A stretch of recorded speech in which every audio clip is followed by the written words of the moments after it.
Hey, what's going on, guys? So in today's video, I am going to show you how to make your Facebook friends list private. So this is going to be quick and easy, so let's start.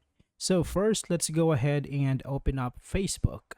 Now in here, you can tap on your profile picture right in here and tap on your settings.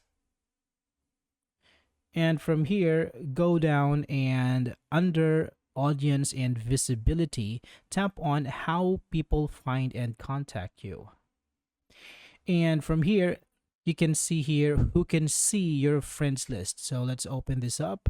Now, if you want to make your friend list private, you can choose only me.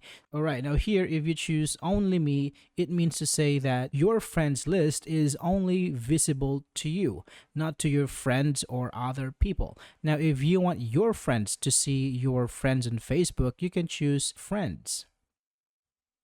And if you want your friends list to be on public, you can choose public.